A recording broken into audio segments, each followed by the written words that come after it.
fire's angle with the bow now 0. Down the throat. It's a bow shot.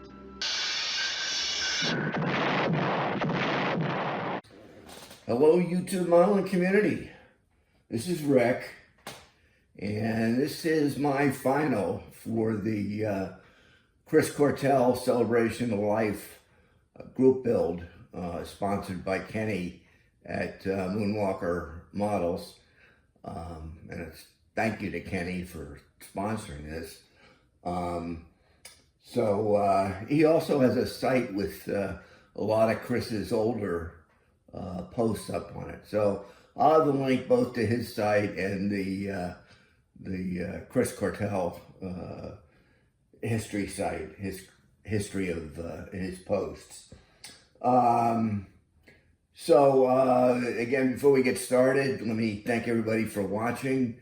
Those that have subscribed, thank you for that. And if you're not subscribed, please do. There's several reasons really two reasons I wanted to do this kit. First and foremost, I just was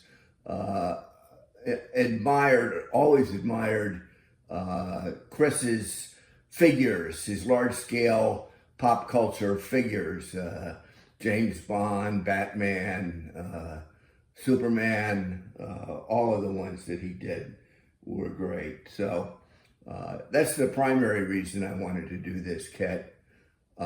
This is probably the first figure kit I've done since I did the old Aurora Infantryman probably in the early 60s as a kid. So this was a learning experience for me, and I think that's fitting.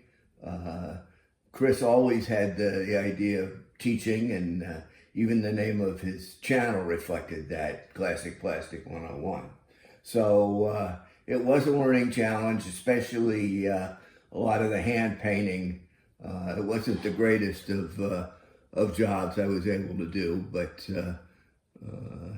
in the end, I'm happy with it, and I felt like I learned a little something going forward. So that was fun.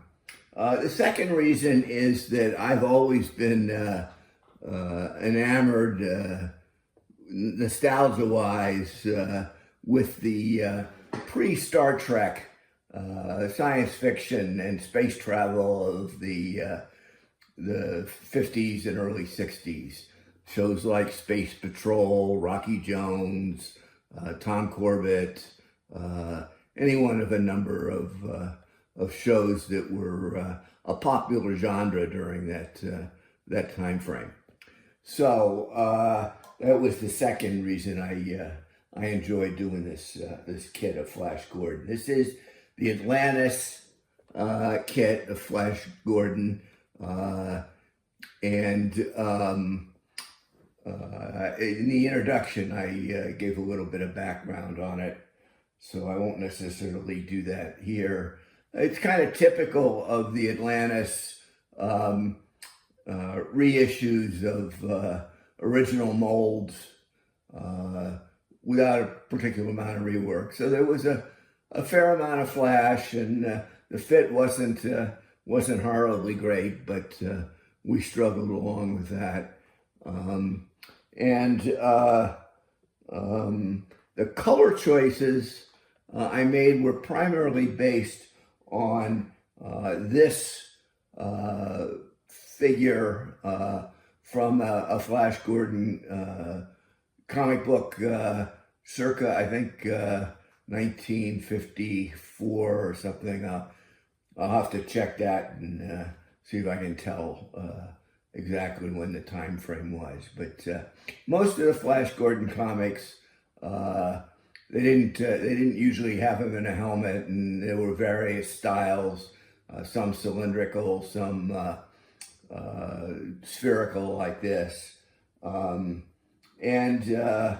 thing in the movies. Here are some pictures of some other comic covers, both some here from Flash Gordon and some from other comic issues, and a few of some movies. So it's kind of the take on the nostalgia from those pre-Star Trek films and TV series and comics.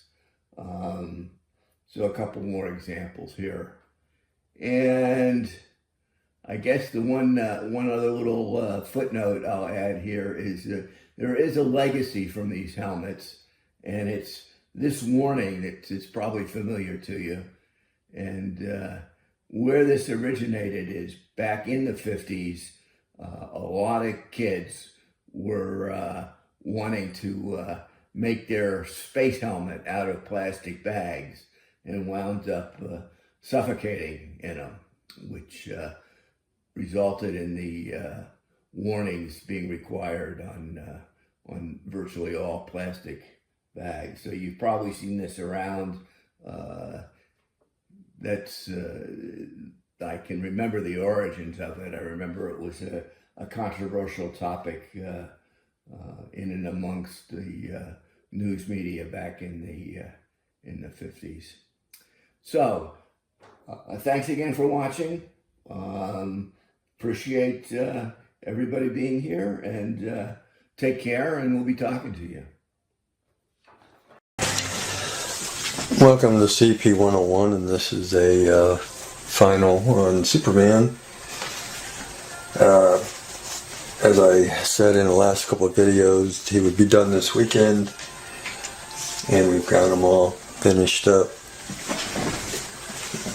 Came out pretty good.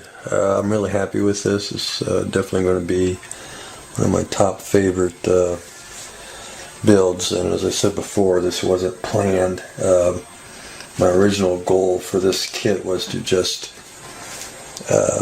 dust it off, repaint it, kind of whip them back in shape. I wasn't planning on doing all this, especially the phone booth, but I had a lot of fun. I have no regrets doing it.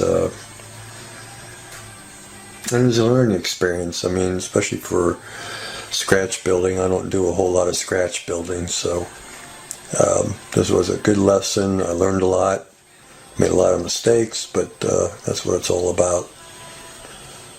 Learning and, doing things that you normally wouldn't do. That's what makes this hobby kind of fun, at least for me anyway. In my last, I think it was the last video on